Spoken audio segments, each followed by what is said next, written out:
So, ladies and gentlemen, 28th in the President's Series, which is, I think, frankly, quite an achievement over the 3 years I've been sitting in this role. And tonight we have a single speaker who has the same half hour as everybody else, but I suspect will lead to quite a long and complicated conversation afterwards. Boris Hartman, our speaker tonight, claims to be retired, but I don't think he ever slows down at all. And Boris is going to talk to us about how different concepts in cybernetics go, how we can integrate knowledge with a multi-scientific approach to understanding the complex control of functioning in organisms. So it fits very nicely with what you were just talking about, Mia, and fits into that. I'm not going to try and get into the detail of Boris's description, but he's been a regular attender and contributor to these events over the last 3 years. I'm delighted to have you speaking, Boris, on this occasion, and I'm going to give you 30 minutes starting now, or hereabouts, and I'll give you a 5-minute warning when I want you to stop. That's okay. And after that, yeah, entirely over to you. I should just manage the crowd now. Could you put your microphones on silent, please, if you're not actually speaking? Thank you. Boris, away you go. Sorry, I have a little problem. Go on. And no, I'm sorry. No, I mixed something here. I can't get the presentation. I know what I was doing.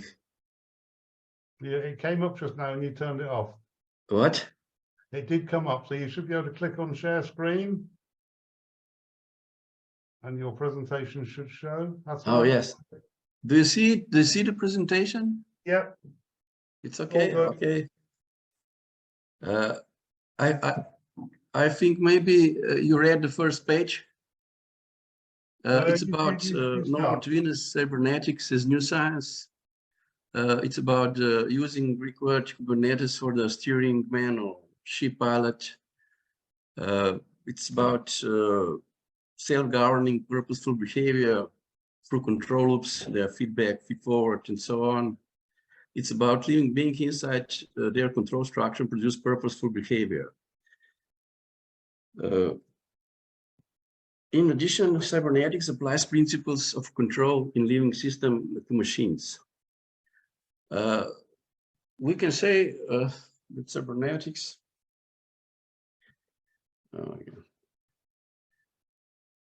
it's about purposeful and predictive behavior. It's something like also Stefan de Beard was promoting. Probably the beginning goes back into 1943 when Rosenbluth, Wiener, and Bigelow published Behavior, Purpose, and Teleology. Although some sources, as I wrote before, Peter Rozzero, cyber historian, points out that the first concept about cybernetics together could be put by William Ross Selby or Ross Selby in 1940 on the basis of canon concept of homeostasis. So possible birth of cybernetics could be somewhere about 1930 to 1940, especially if we have in mind that engineers could be the first interactors of control powers, and that Arturo Rosenbluth, with concept of homeostasis, was Canon's ex-student.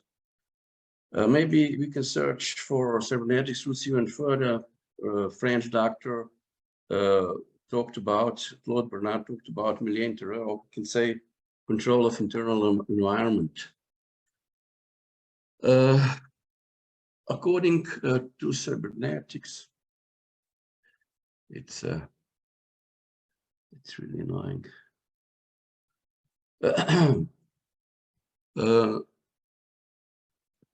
According, I will see the line there. Sorry.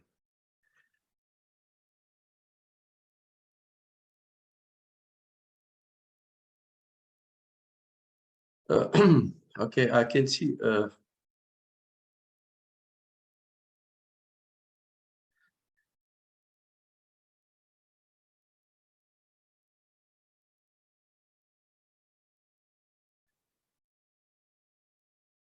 Can you not see your slide? which is Yes, I have a basically- little problem, but I hope I'll remove this. No. Okay. Maybe I won't tell nothing. I hope you see. Steerman's control, as you said, at Kubernetes means steersman controls traveling from place A to place B. B, we could say that B is a goal or something like an intention where a steersman want to go. It means exact traveling route, and the purpose can be that achieve full control of displacement correcting process or error correcting process, as we call that the way how we achieve goal, which is usually termed as feedback. Control mechanisms, correction of deviations or errors in homeostasis try to align with references that's homeostatic conditions in organisms which are genetically defined. I think it's quite clear that control means feedback or feed-forward predictive loops, which can be also called circular causation, which enables steerman to fulfill his purpose, his intention to reach the goal, realized intention.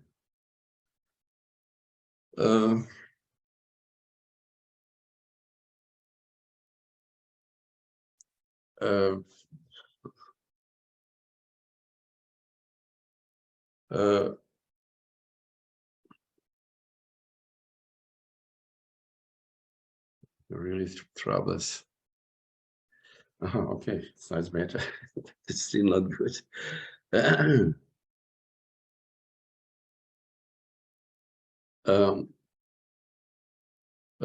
Or in other words, we can say that steersman, that self-governing enables steermen to correct deviations, reducing difference error between wanted and actual perception, and in this way, he achieves his intended predictive pathway to goal. Ashby's statement that all behaviors are homeostatic means that organisms achieve in respect to physiological stability or homeostatics. We'll see that later. Quite similar meaning of Cybernetics can be found also in presentation of actual presidents Pangaro and John Beckford. John Beckford, for example, presented that any system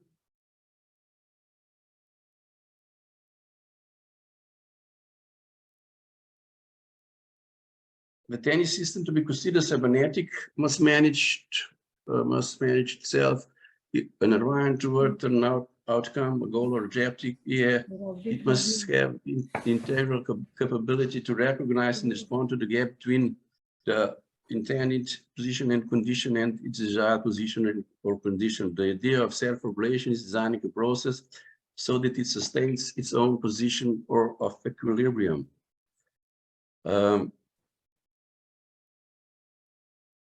I think that Paul Pangaro gave approximately the similar meaning of cybernetics. I saw his YouTube presentation as a process of control or correction of errors to maintain wanted, desired course, position, policy. If I understood right, describes cybernetics as art of steering. This is his diagram where it's quite obvious that people usually set course, and then on the way to its course, they had to make some correction of errors because there are obstacles and so on. We know how we achieve goals when we are going to the shop or we are cooking something, or in any kind of activity. We see that usually we have to make some adaptations to our way to our goal.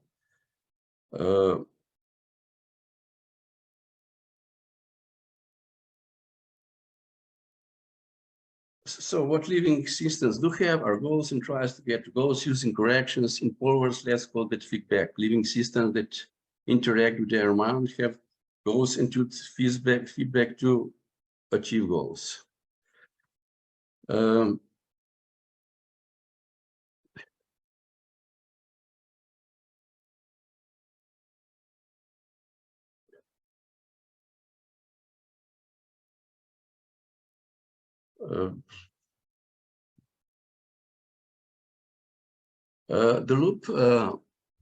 The loophole used, it's comparing acting sensing, was a little bit improved by Boris.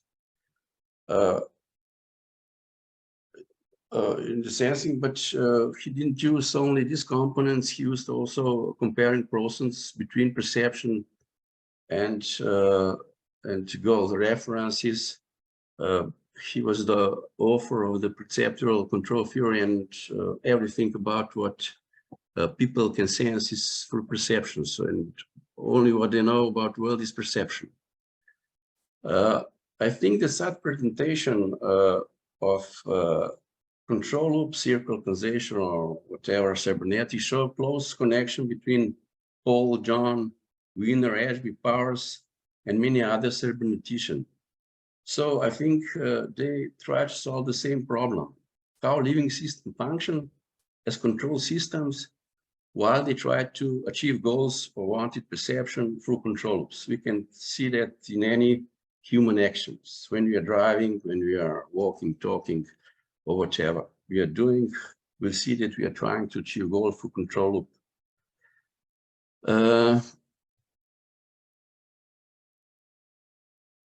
This is the diagram from Powers.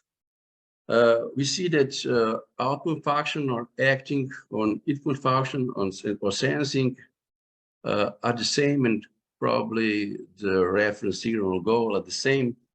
But we have a comparator here which compares sensing or perception to references. And that is the error between those two imply cause action, or if there is no error or there is no difference, there will be no action. To control something means to sense conditions, compare what is sensed to what is desired to be sensed and act on in such a way so that living system is brought to an evolutionary determined homeostatic conditions and tries to maintain them. Such a main goal is in accordance to evolutionary changes which were resulting in homeostatic conditions through compensation of disturbances in internal and external environment. From Prowse down, we can see also that environmental disturbances with mixing effects of output affect sensors and causes perception signal to appear. Sensors information is just better, worse, or worse. Better or worse reflect the state of the environment. We can say that perception is controlled, transformed, modulating operator, and goes to environment which is sent by it. We see, if we sum up all what was written above, we can say that definition descriptions show in what direction cybernetics is new science of steering, governing through control, communication, self-governing living system, while they try to achieve goals, course correction through control loops. Control loops perform error correcting process, which only purpose to maintain reference homeostatic conditions in living systems. Logic of control mechanisms in living system can be transferred to machines. Logic of control can be transferred to any or all systems.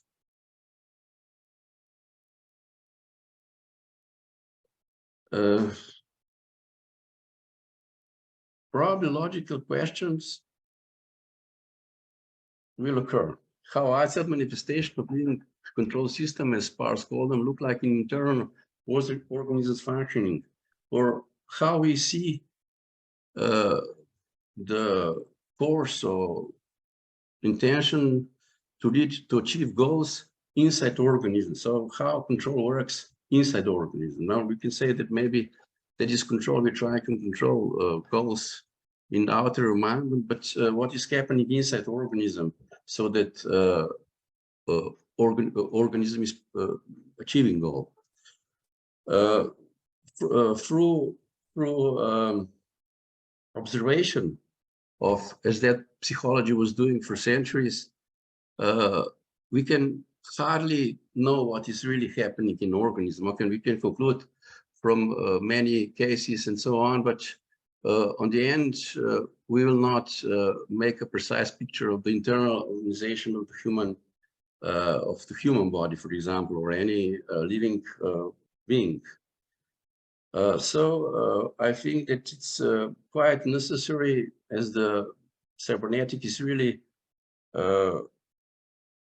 it's really a very wide scientific field. I would say multi-scientific and transdisciplinary, which is integrating a huge knowledge of sciences, for example, not just maybe biology, physiology, neurophysiology, physics, chemistry, whatever is needed to explain how living beings function in environment, in physical environment. Concluding only from behavioral actions can be false.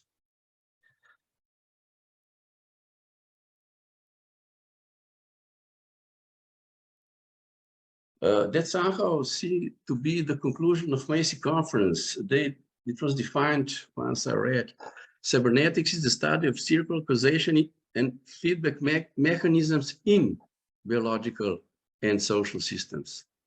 Early definition of Macy Conferences.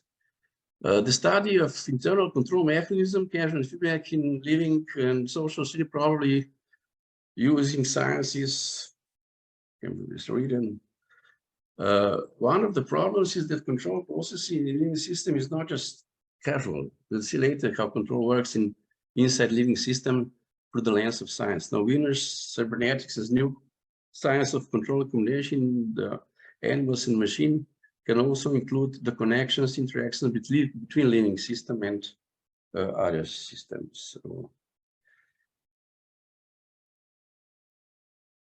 it seemed that organisms function as control system built up from numerous control units, something that I was in a very limited concept created by Otto Powers. I talked to him quite a lot, and I think he thought that he constructed the theory which could be almost perfect. But you know that there is a lot of knowledge in many sciences, and when integrating knowledge of sciences, we see soon that there is always possibility to add something, and there here, you know, I think if you're researchers, you know that well.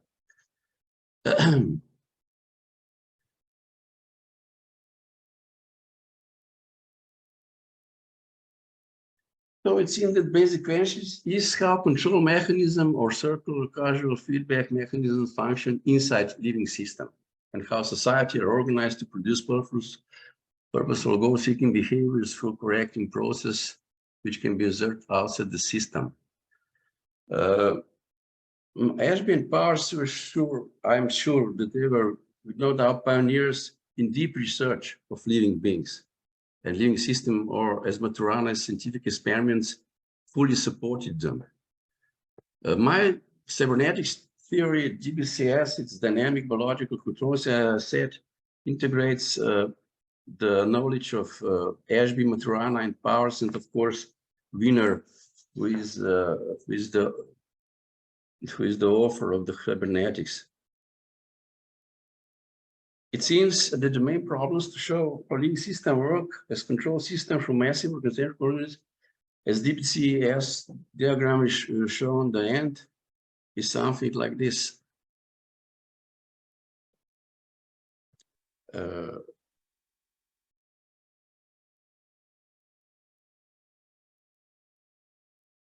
Yeah, we see that close internal environment means that that's homeostatics and control mechanisms. There are feedback, feed-forward, and sensors and effectors or output functions and input functions form control loops which are always tending toward homeostasis, whether that is through external environment, as Powers and many other cyberneticians described. The cybernetics, they mostly neglect the internal environment and internal control. And internal control is most important. The behavior is usually just a product of what's happening in organism. So basic WCS diagram shows cybernetics will grow in organisms that collectively synchronically compensate disturbances and maintain homeostasis. Besides outside control behavior, there is a huge amount of all kinds of feedback and feed-forward loops in organism, which are all synchronized. Feedback loops can be negative or positive, and control loops can be also feed-forward. All signals in human work in the same direction. Homeostasis has some important aspects. It's result of control internal environment, homeostatic manner operating for various control loops maintain their interval. Homeostatic, the body carefully controls seemingly endless list of life important variables. Example of that control the fact nearly the whole body has heart rate, arterial pressure, blood concentration, and so on.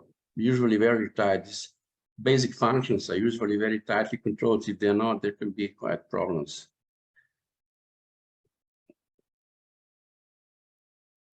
Now we see here that all kind of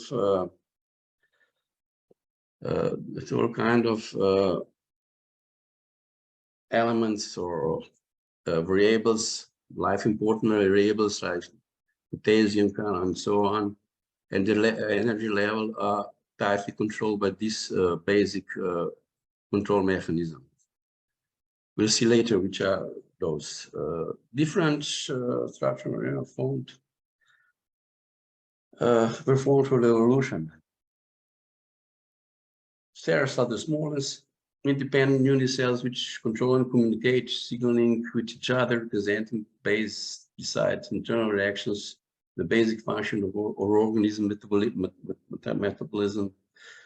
The human is highly sophisticated control organization of cells, of course, which I don't know, millions controls units inside, which are controlling structure and synchronized activities inside cell reactions, chemical reactions, and so on. Complexity of control that was, of course, formed in the evolution works as a dependent whole of interacting subsystems.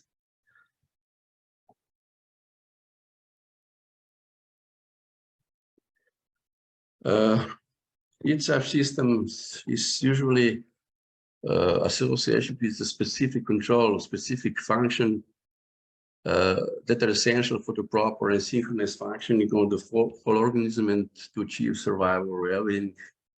Should one subsystem fail, the consequences can extend to others and reduce the ability of functioning normally, or they can produce even death. In cases of reduced ability of destructions of cells or organisms can form the two control functions that at least partly restore control. That's usually happens in nervous system when some kind of the two is function where the cells are destroyed. A single control loop in organism very rarely operate in isolation. They are usually connected. Maybe there are some examples, but in millions cases, they are all connected. Synchronous, I call that complex sync interaction between them because it exists in any loops in a single cell tissue, in an organ or organ system, or at the level of the whole organism.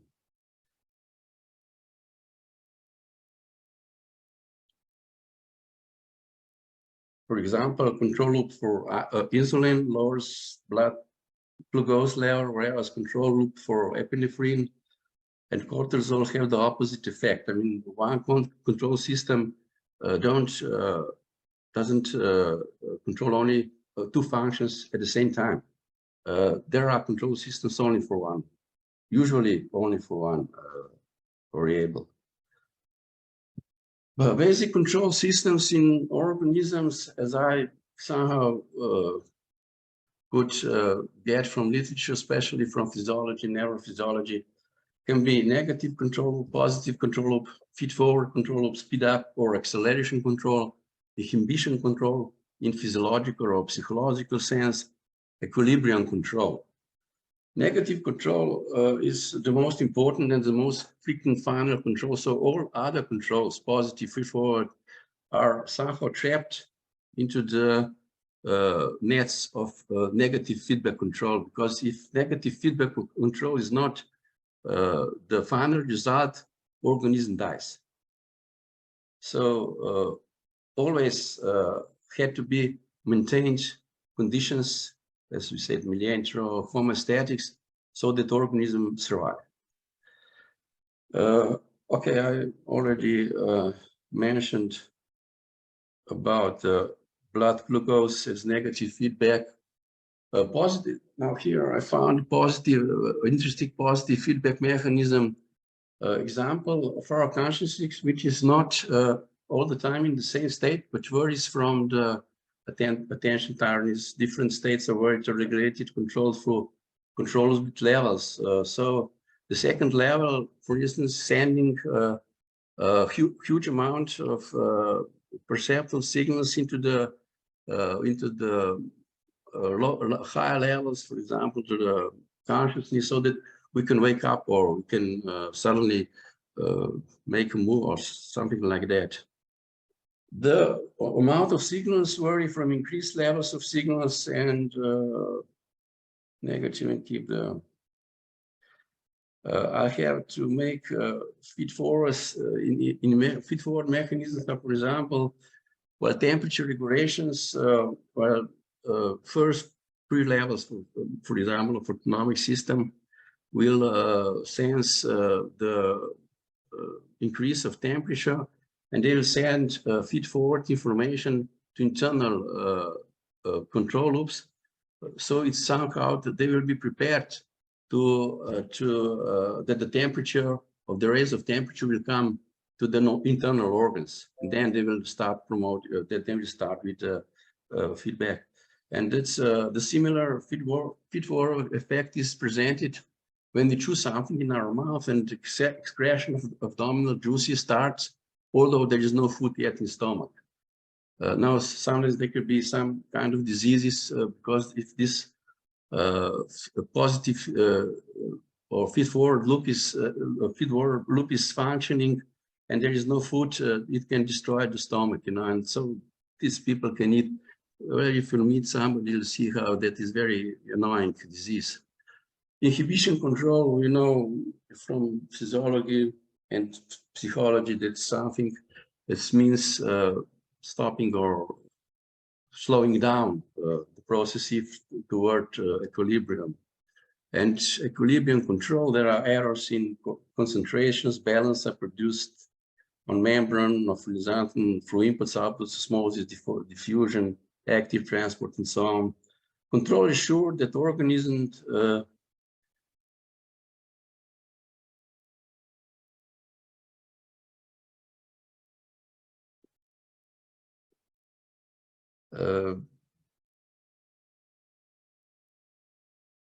correct deviations in structure and functionings, or predict need to control in future events, all for one reason, to stay homeostatic, to stay alive.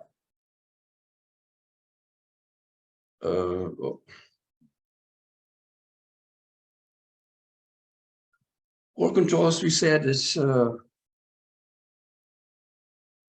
that control processes speed up or amplify or whatever they have to do so that they keep or maintain homostatics. As I said before, all possible possibilities control are trapped into negative control loops. I have to a little bit speed up because John will terminate. About 5 minutes. Here is the hierarchy of control, which is coming from DNA, RNA, proteins, and so on. It's important that the DNA controls the RNA and RNA controls the proteins, and their proteins control the cell structure, membrane, and so on. The membrane controls the fluids going outside and inside, and extracellular fluid is controlled by the nervous system, which is controlling the concentrations of substances and so on. That's now here is genetic control. I'll not be able to tell more. It's triplets. Maybe you can see later. It will be on the internet. And these triplets I called all this DNA and this diagram, I called line of control. So that how line of control or how control comes from the DNA, it goes to the whole organism. So DNA is the most important structure in the organism, which is developing the organism. Now here's the diagram, which is showing first three levels that are autonomic, and they are controlling the essential variables or the homeostatics in the organism, and all other control units hierarchy are working for these three the lowest units.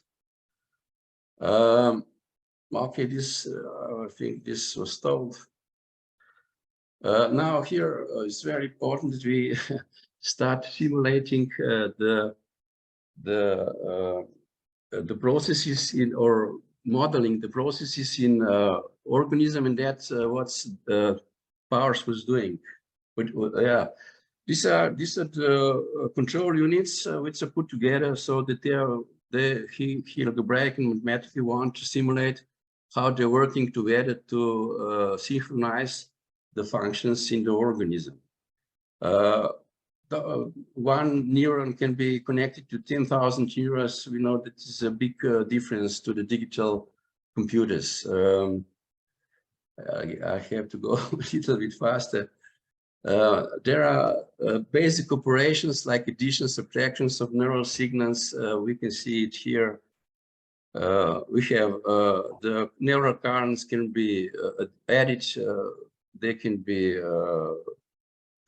be positive, negative, and some must prevail. They can nerves can branch and so on. These all diagrams are taken from the book, Bower's book, Behavior, the Control of Perceptions, and these are control functions among input and output signals, neural currents in the organism. Well, these are complicated loops which are amplifiers. Now, the amplifiers are really interesting because there's no conservation law, so the signals when they branch, they're the same. You know, it's not something they're missing. Now, this is the book, the Behavior, the Control of Perception, which was given to me by Boris for my, and this is my email if you want to ask me something. And I would like to thank you, Stevie Battle, to organize this court on Cybernetics Society, which can be something as a forum for communication about cybernetics, which I presented. Okay, now I hope I didn't take too much time. You took just the right amount of time, Boris. You started at this beginning and you stopped at the end. That's perfect. Thank you very much. Do you want to unshare your slides so I can see lots of happy smiling faces? You can all turn your cameras back on now so I can see you, and then I can work out which of the attending people is going to ask the first awkward question. I'm sure there is an awkward question. I've certainly got one if nobody else has. So if anybody, oh, Steve, your hand is up already. Go for it. Thank you for an interesting talk, Boris. And I think, you know me, I'm sort of sold on the idea that organisms are control systems, so I'm on the same page with you about that. What I wanted to ask specifically, given that presentation, was, given that perceptual control theory, Power's perceptual control theory, only looks at external behavior, and his hypothesis is that it's all negative feedback.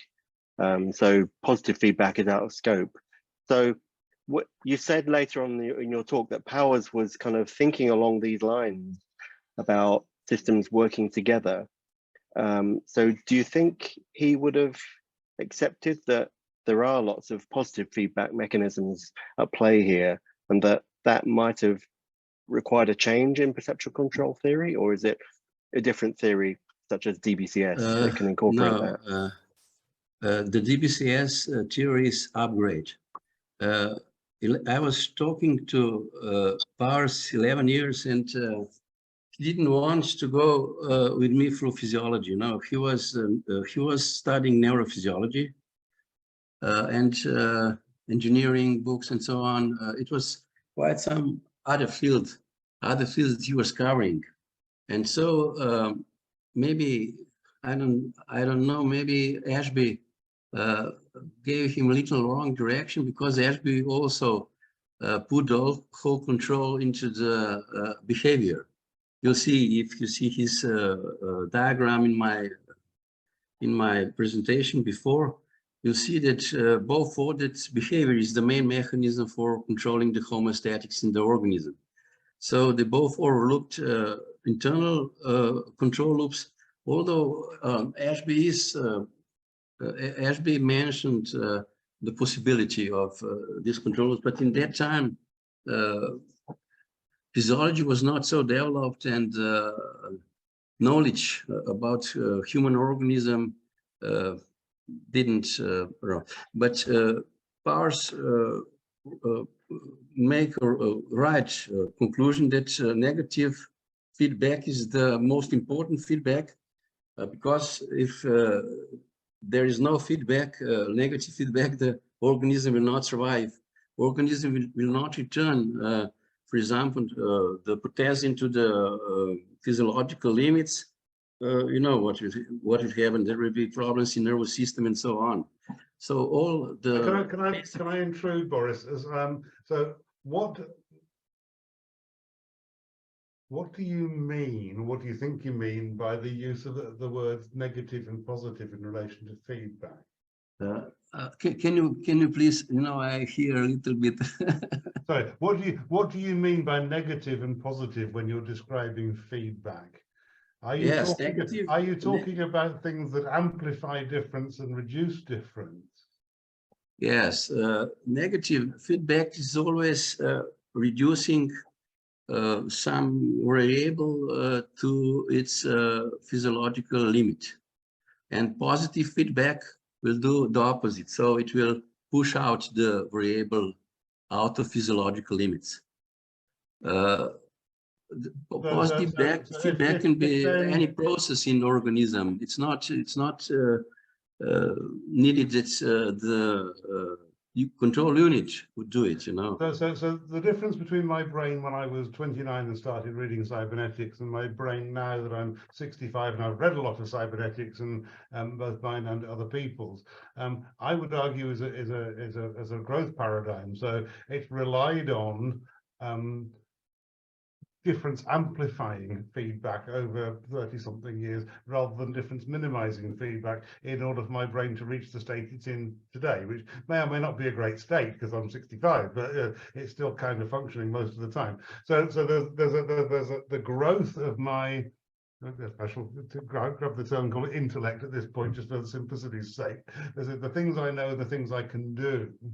Have amplified the difference between me now when I was 29, rather than reduced it. So kind of where does growth, I suppose, fit with the notion of homeostasis, which is described by you as very stabilizing? John, if I'm honest, I understood very little what you were saying, but I can say only that those forms of control loops or controlling organism was taken from the physiological books. You see, in my first presentation, so there are researches and there are scientific facts which are accompanying those.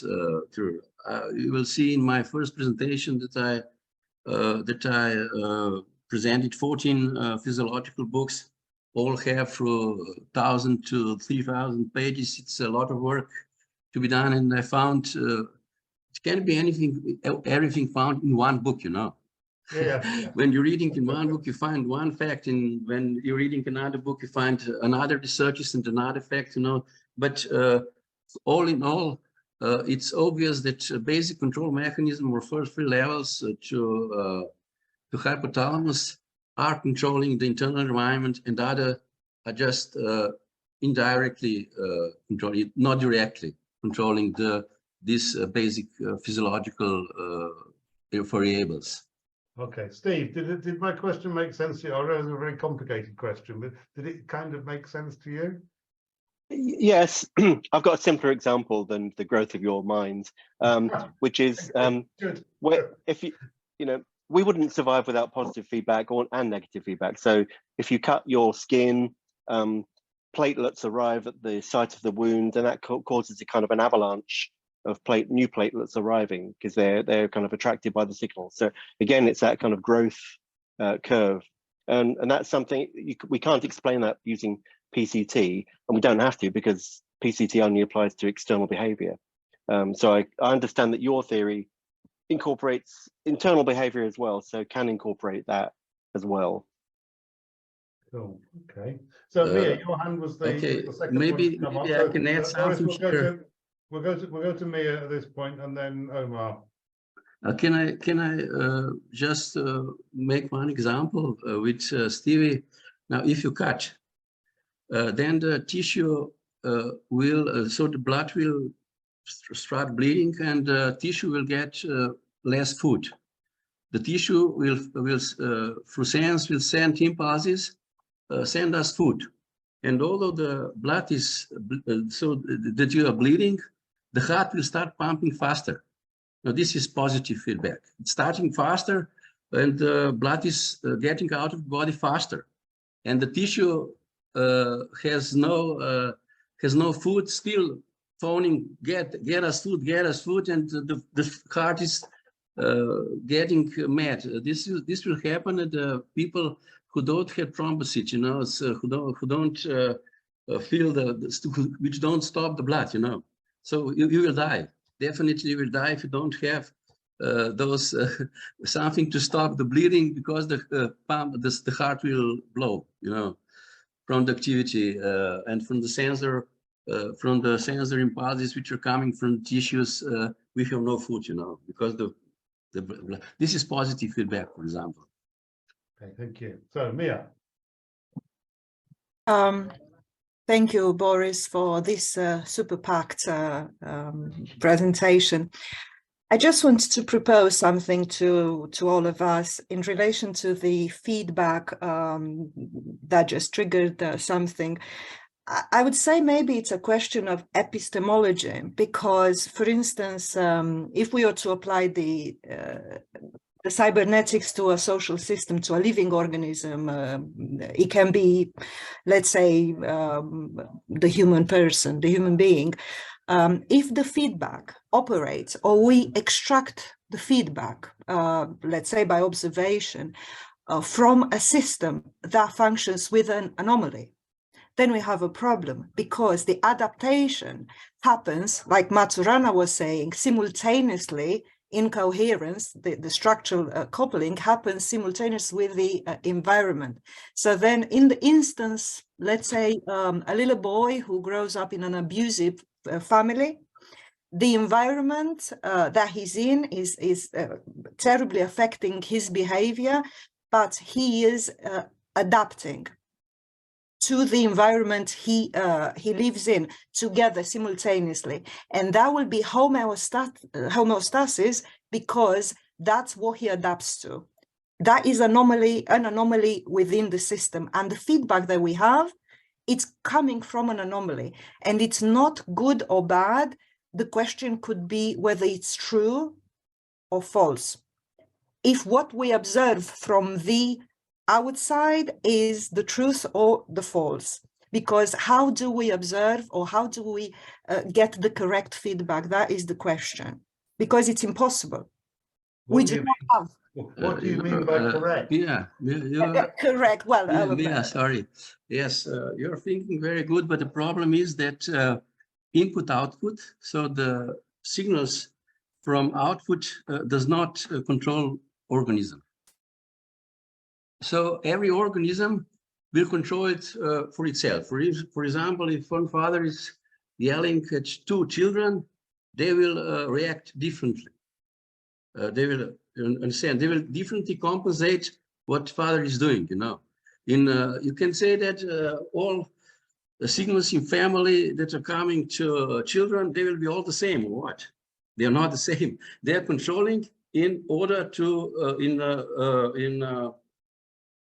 in accordance to their homostatics. Every homostatic is different. Every genetic control is different, you know. And Absolutely. you can from outside impulses, you can't say how the organism will react or how the organism will behave. But You know? if we, just very quickly, because I'm aware of the other participants, but if we work with neuroscience, the models that we are offered now is that behavior will be completely faithful throughout life, and through the theories of social control, we will have the repetition, because through adaptation, it will be learned and registered as harmonious. And you will faithfully, well, this is pure, you know, computerized AI basically, because Yeah, again, the organism will not adapt to the outside circumstances. It will adapt to the state in organism. You understand? The outside circumstances with signals will not cause the same differences in homostatics in all organisms, you know. but you can't In one separate organism, biology. it will, they will react differently, you know. But you can't separate cultural biology from the development of the organism. That's a very You can't. okay. Well, I'm just but you know, biologically, genetics is working for herself. No social, no, I don't know what kind of influence cannot change genetics. You know, it will work as it works.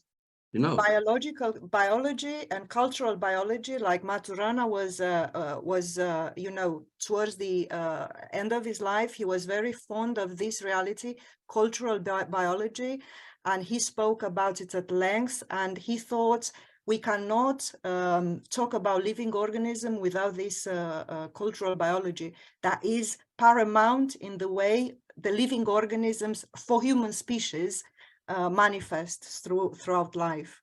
yes. I'm going to call it a draw at this point. We have to understand, Mira. We have to understand the the two of social you, and influences do not shape the organism. Would you like You to know, come in with your question? that was the Maturana's. Omar, would you like to ask your question? He already answered something I was going for, but I'll just reiterate the neurons in our brain use both positive and negative feedback. There's quite a lot of information, but Steve already said the principle of it. Sometimes multiple neurons interacting with each other in a network will reach an overwhelming amount of impulses that will trigger a positive scenario, and then your brain reacts in a certain way. I wanted to ask about something to do with emergent properties. Throughout the lecture, you talked about the basic control system, but in the human body, you have multiple types of control systems for multiple roles, let's say different organs have. But you didn't mention the emergent properties that multiple interacting control systems do have. Let's say the brain and the neurons interacting, and then we get the mind or memory. What do you think about that? How does that fit in? I'm sorry, Omar. I didn't understand you well. What you want to say? I don't find myself. I can't. It's fine. Sorry. If you sorry. have multiple control Okay, I found myself. Okay. Yeah. Okay. What did you want to say? If you have multiple control systems, do you think that there are emergent properties in your model? Is there space for emergent? Sorry, I didn't understand that word. What they're what? Emergent, more than the sum of the parts. Emergent. Emergent. Multiple neurons what create. do you mean by this emergent? So if you have multiple neurons, They're dependent from each other. What? We can understand how a neuron could work and singular neuron, but you have billions of neurons following the same quote unquote principle of a control system: information input, output. What is the change of that information while it's becoming an output? But if you get millions and millions of neurons together, you get an emergent property, right? Like memory, feeling, or emotion. How does that fit into your work? Because I didn't see that get talked about too much. You think about the memory.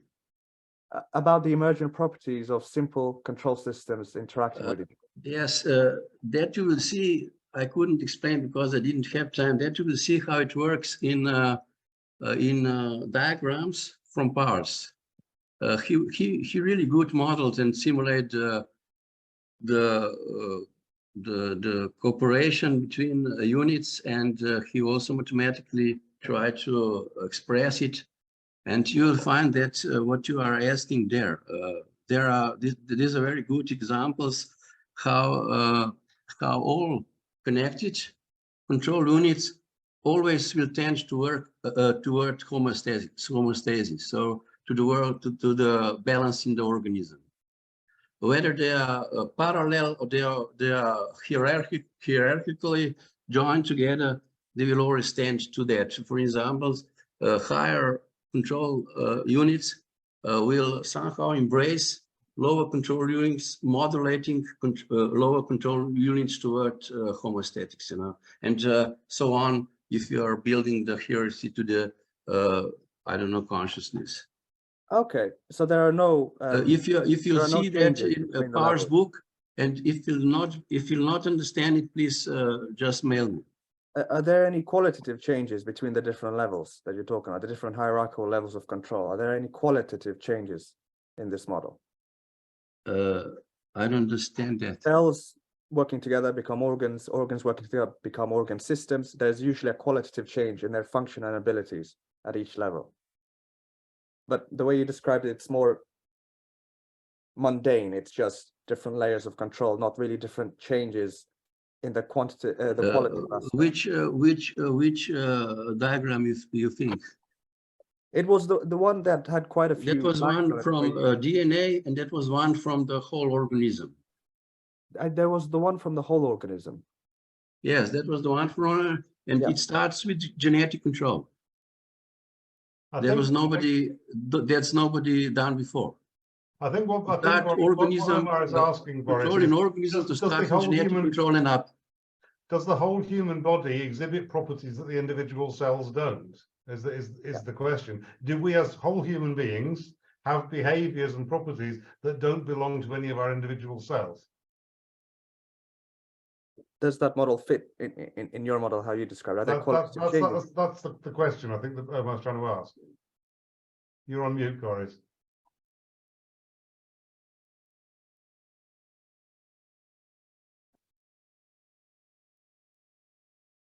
You have to unmute yourself, Boris, we can't hear you.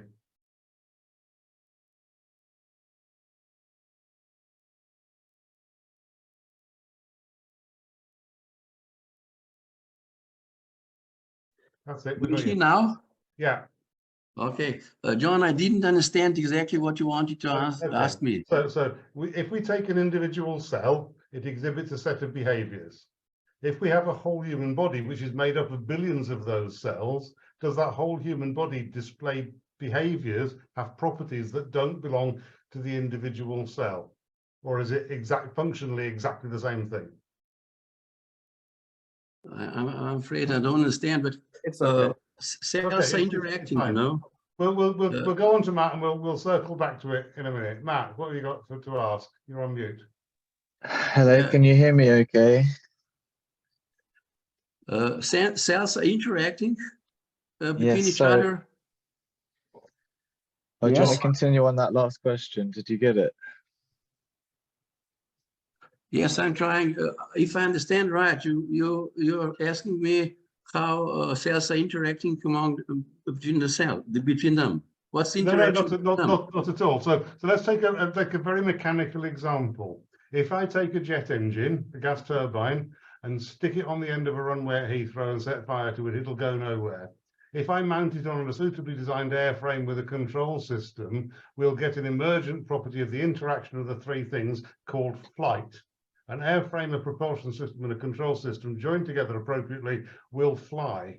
But the ability to fly doesn't belong to any of the parts. It only belongs to the three things in the designed interaction. And what I think Omar was asking, as I've translated it, was in the human body we have billions of cells, each of which has its own set of behaviors. But when we join them all together in a human body with a brain and all the rest of it, do they have properties that don't belong in any of the cells? So is there emergence in the interaction? Yes, if I understand right, the first physiological rule is that all cells are all cells are contributing to homeostasis, and all cells have something for homeostasis. So interaction, while interacting, the both cells will interact so that they will come toward to homeostasis. So they will try to get to the homeostatic state. No matter how many cells are there, they will all interact in the way, or systems or hierarchical systems, they will all interact in the way that they will finally try to achieve homeostasis in all parts of the interconnected whole. Okay, thank you. Matt. If that is what you are asking.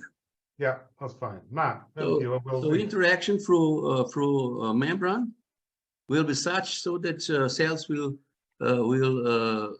achieve homeostatics. Okay. If they don't achieve homeostatics, there will be something wrong, and the organism we all die, indeed. They Matt, will die. Yes. Ask your question, Matt. Okay, I'll change the topic slightly. So there's a lot of talk about goal seeking, and it seemed to be like a really big component in what you'd even define as cybernetics, goal seeking. But I believe you can say goal seeking is the same as reaching stability. I think they're both the same thing. So I would say, I'll just finish this quick point. I'd say, I wonder if you can actually remove goal seeking altogether, and you don't even need to consider it. Because if you have an ultra stable system, it will just keep bouncing around until it will eventually reach stability. It will always reach a stable point, no matter what. And that will appear as though it has a target. Wherever the stable point is, it will seem as though that's the goal. But in reality, there may be no goal needed. That's just the stable point. So I was wondering if you could consider even removing the whole concept of goal seeking and just refer to just finding stability. And maybe some stable points aren't optimal, but that's where you land. Yes, the organism is probably, as also Ashby noticed, is not in stable state, because the disturbances are all the time causing the deviations in the stability, or in homeostatics, whatever. And this, I think that this has been called some sort of steady state, because it's some relative stability in respect to organism. But equilibrium, when the organism fall apart, in some sense it achieve equilibrium. It's elements, chemical elements, and which are consisting the cells and so on, are somehow stabilized or somehow absorbed into the ground or space. I don't know, and that is the real equilibrium. Maybe that is the mechanism for suicide or something like that. I don't know, but stability is the goal. It's not the state which is achieved because organisms like bacteria, for example, were formed in the circumstances where disturbances are all the time making chemical reactions which are pushing the organism out of stability. If you achieve stable states, maybe that doesn't mean that, but equilibrium, which is following this stable state, probably will. Yeah, because I just think when you talk about chemical elements reaching stability, it's very similar to the stability from this goal-seeking control systems. But the chemical elements, well, I'm not sure if they have a goal or not. They just bounce around until they find stability. So that makes me wonder if even human beings have goals, or they're just bouncing around until they land in stability, just like a chemical element. That is the main point of living beings, that they have goals. When I saw in Maturana's literature the case of bacteria, you can see it now. If the bacteria is put into suitable environment so that it survives, a lot of bacteria, you have to watch it through a microscope, and you put sugar into one place in where you have those bacteria, you know what will happen. First thing, what was very odd that Maturana noticed was that bacteria are tumbling around, They're using the flagella, that is something like going outside, and they are turning into I think in the clock, into the direction of, maybe I fall, but when they are turning in that way, they are tumbling, they are rotating into place, And when the molecules from sugar start bouncing into the membrane and causing chemical reactions, the bacteria starts turning flagella into another directions, and it's going straight to the sugar. So the goal is to get more molecules from sugar, It's a goal. Yes. That means that stability will be gained, or it will be reached in organism again, or homeostatics, Yes, Because so I would, because the processes in organism is losing energy, and it needs new supplies of energy, and there's no doubt that they were talking all about goals, The food is goal, which has to be reached so that it can be consumed, and it makes possible that energetically organism survive. yes, If you understand what I think. yeah, I And ultra understand. stability in the Ashby's case is the goal that all the life important variables are in their physiological limits. Because if they are not, you're out. So You understand what I mean? Steve, you've made a really useful comment in the chat there. Do you want to say that out loud for Matt's benefit? Yeah, I was just responding to Matt's point that goals can be useful because in theories like perceptual control theory, there is actually a physiological correlate. You can find a neural signal that indicates, say, the position of a muscle, the intended position of a muscle. So you can actually measure, put in a probe and measure the goal, the intended goal, and it's just a signal. Whereas if it's kind of an internal control system that Boris is talking about, such as kind of the formation of a heart, then all you can do is kind of point at the heart and say, well, that's what forms, and that's a stable state, as you're talking about. So it depends on the context, I think, whether goals add to the story. In cybernetics, goals are something that is the part of cybernetics. You can't think about cybernetics without goals, Yeah, it's just Look, you are whenever you go somewhere, now we are talking with some intentions, So you are trying to reach some goals in yourself, But the way cells form a heart, Boris, it's not, it's not very well formed, is it? How do we talk about that goal other than say, well, the heart is a stable state? What the? Can you, I didn't hear that last word. Cells work together to form a human heart.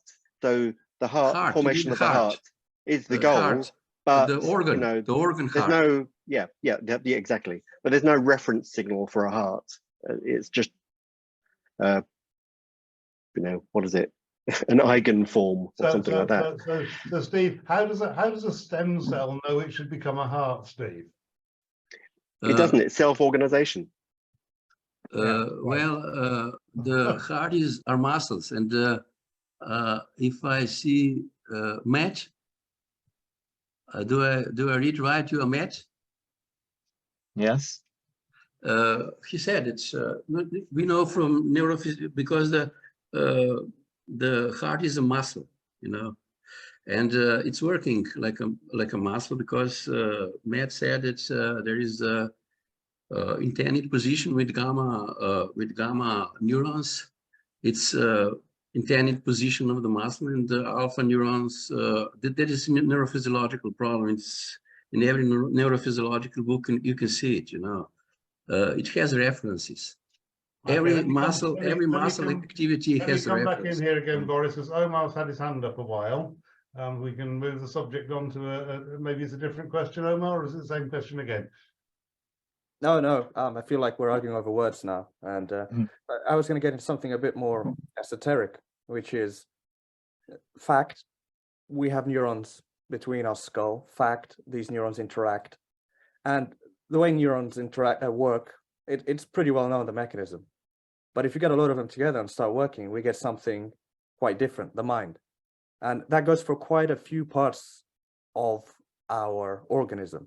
We have things that have no, let's say how Steve says, and I agree with him, a singular neuron doesn't have a goal. It just has a set of points that it itself finds equilibrium through physiochemical function. But then you get a load of them together, you get the human mind. So, but other than using this example, I wanted to bring in epigenetics, because epigenetics is a field that is mostly based on what the environment is doing, and then it turns that into a form of information that our physical body and brain could understand. It is very much based on this idea of positive feedback. I mean, you could argue that, maybe you couldn't. How does that fit into the model? Yes, for epigenetics, you have to show me some scientific evidence that is possible, because with social or environmental changes cannot change genetic structure. There are there are some chemicals, radiations, which can cause mutations in genetic structure. But this happens very, I don't know, it's not so frequent. Epigenetics, I think it said that you can, with external environments, external environmental stimulus, you can change the genetics. That's simply not true, you know. You cannot affect genetics just like that to change it, you know. Otherwise, okay, let's say that epigenetics is right, and that some stimulus come from external environment, and you sleep as a Homer, and in the morning you wake up like an orangutan or gorilla, you know, because if you are the same all the time. So maybe you have to do something with your hairs and so on, but you are Homer, you know. Boris, I don't think it works. You can't change genetics, you know. Boris? Of course you can. Yeah. Boris, how does that you can't change. You have to show evidences that you can change genetics with that. And no, I haven't seen any epigenetic who is dealing with epigenetics that could show any evidence that you could change the genetics. Is a system that persists in. First, we need evidences, you know. Boris, what you're describing is a system that persists in the state that it was created in and cannot change. Because everything you've described as everything is always the same, because that's what it's doing. That we've evolved quite a lot over the last however many million years human beings have been on the planet. Yeah, so how do you explain evolution within the context of your theory? Now, look, we have to understand one thing now. There are some environmental, physical, or chemical influences which could make mutation so they can change genetics. So, for example, viruses change or bacteria change because of mutations. But that is normally part if the structure is not protected from outside environment. You know, but through eons or through history, we know that organisms became more and more complex, and they were more and more protecting the genetic structure, you know, and there were less and less genetic variations, but genetic variations are happening, you know. Also, for example, cancer is genetic variation from your own cells. You know, it's your cells which is gone, which is making, how should I say that? Which is going to, you know, one cell is going with two parts. And the cancer cells will do that into eternally, you know. So organism where cells are cutting until only 50 times, the organism can't win. But if you have, if the organism has immune system that is recognizing those cells and removing them, then you will survive. Otherwise, you will not survive. The same is with COVID, you know. If you have a genetic structure of immune cells which are attacking COVID, then you will survive. If you don't have, okay, so medicine can help us, so, but if there is no genetical potential, you will die. But in the evolution, of course, genetical changes were present. Of course, there were mutations. That is somehow natural process, so that different living beings became. But for example, for human, you can't say that the genetic structure is changing because you are staying approximately the same. Or genetics is, of course, causing you older and so on, and capabilities, and there are less and less cells in the organism. Of course, one day you will die, but because of genetics. Dr. Dewhurst, you were just waving your hands around enthusiastically, or either that or you were drowning. I'm not sure which. Have you got any comment to make?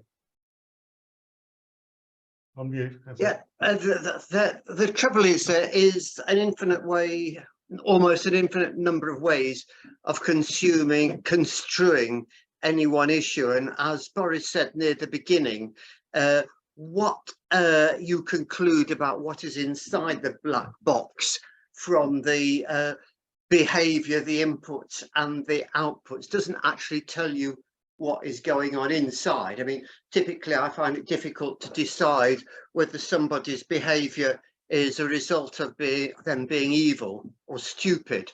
And I'm sure you can think of similar analogies. I don't think we should get sort of too bogged down about our belief or otherwise in epigenetics. You can demonstrate epigenetic effects on bacteria going over about more than 10 generations. You can demonstrate if you starve rats, their grandchildren will be shorter than otherwise, even if you can control for future generations. And I mean, to me, everything that we've heard here is a necessary structure for understanding and giving you a very good broad understanding of a wide range of phenomena.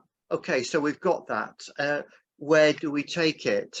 How do we get beyond goal seeking to sort of dialogue, to dancing together and so on? And we need some of these. It's like when you learn martial arts, you go through a lot of basic simple routines. You know, I wouldn't be waffling the way I am without an awful lot of homeostasis going on below the bonnet. And I think we've got to be flexible about, you know, acknowledging the potential development, if you like, and the fact that, you know, here I am as a conscious human being now, but I can do things to myself, like stick a pen in myself, which is going to have an impact down at the cellular level, and that's just not unique to social science. I was listening to somebody at the Hayes Book Festival, physicist, talking about the macro structure of the universe influencing the behavior of tiny particles. So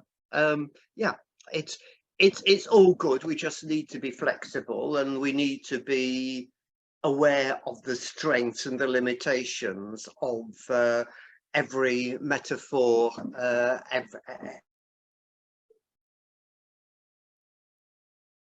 Cool. Okay. Anybody else want to come in? Where David appears to have frozen, so maybe his cells have stopped functioning altogether at this point, and or maybe the cells in his computer have died. One or the other. Anybody else want to come in? We've heard from a small number of people. Maybe I could say something about David's exposure. That's true that there is a human being is black box, and PCT solved that in the way that input goes into the billions of, or I don't know, maybe more control units. Every control unit which was presented as goal and perception, because also everything what's happening in the organism is sensed, you know. And usually these sensed signals are compared to what has to be, or as John, you said, what is intended to be, or I don't know. It's something that organism is standing to, you know. It's try to achieve that. And black box here is filled with these control units, which I showed in my presentation, and they are the basic part of perceptual control theory. So these are connected control units, one working with another, all trying to reach or achieve homeostatic. This is the goal. So the balance in the chemicals or so on. If there is missing some chemicals, they will try to substitute the chemicals. If there is too much chemicals, they will reduce it, and so on. But the organism will all the time, the goal will be ultra stability, as we say, or the balance in the organism. Does that mean, Boris, that we're just biomechanical machines that, because we've developed language, kid ourselves that we're conscious, and we have choice and intent? All right, we're just you know, because the logical extension of what you've said, and I'm deliberately being provocative, obviously, is that we're just biomechanical devices that will get born physiologically bigger, make lots of noise on the planet, and eventually peg out and turn back into dust. But we're not human in that sense. You only think you're conscious. Yeah, absolutely. We think we're conscious because we have language to describe our consciousness with. You know, thank you, Matt. We are the environment. I like it. I agree that it's impossible to know everything about the brain. It's too complex. But I think that basically we are aware of what is happening around us and what is happening inside us.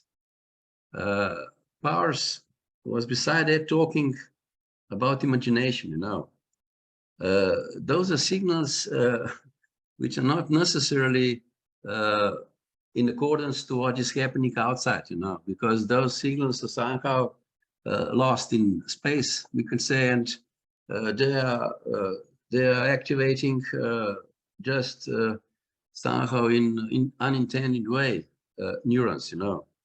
And imagination is, I think, that what is producing the inventions and so on. And you said new machines, or so I don't know what kind of betterments to machines, humans, and so on. I don't know, like in medicine, it's growing. But I think that imagination is that what is helping to be creative. You know, I don't know exactly how consciousness would function, but I'm going from the position that all control units are working in the same direction, so the consciousness has to be somehow connected to homostatics, you know, So, and imagination, of course, too. I think it's interesting. We have because we very evidently are, and we can see ourselves. So we observe ourselves in our environment, and we have desire. God knows where desire comes from, whether it's whether it's a bag of chips or a donut or whatever, or a grander office in a bigger university. Where do those things come from? They're the emergent properties that Omar, I think, was talking about earlier, and we use that perspective on our environment to stimulate the way that we choose to live our lives, the consequence of which is that our biological systems behave differently because we've offered them different stimuli. So there's a sort of set of a complex biomechanical conversation going on in which we can describe ourselves in our environment. Our cells, of course, can't. They get what they're given, frankly. And as you said, if they don't reach homeostasis, they peg out, they die. So there's something there around this notion of consciousness and the notions of purpose and intent that, as we say, animals with language, however limited that language may be, that are capable of observing themselves in their environment, are capable of behaving with intent. And there's something that's really sort of, and that then influences the whole of the biomechanical system that sits behind it. So this is really good stuff. It's really sort of interesting space to start to open up. This afternoon, but we've been going an hour and a half, and normally we would only have given you, half of that time. So can we all please say thank you very much to Boris for a great contribution, great piece of work, and stimulating a terrific argument. So thank you, Boris. Thank you very much. Thank you very much. If anybody has any questions, please, you can write me to my address or to my email. We can talk and we can research together. Thank you, Boris. What we'll do, as always, we'll get the video sorted over the next couple of days and lob it out onto YouTube, so you can share it with everybody. John. Meanwhile, the next event is we've got a council meeting tomorrow night for council members who are able to turn up about 5 o'clock for an hour. It'll be a short one in preparation for an AGM next month, sometime in July. We'd better have an AGM so that we remain suitably legal and purposeful and intentful. So thank you all very much for coming. We look forward to seeing you again very soon. John.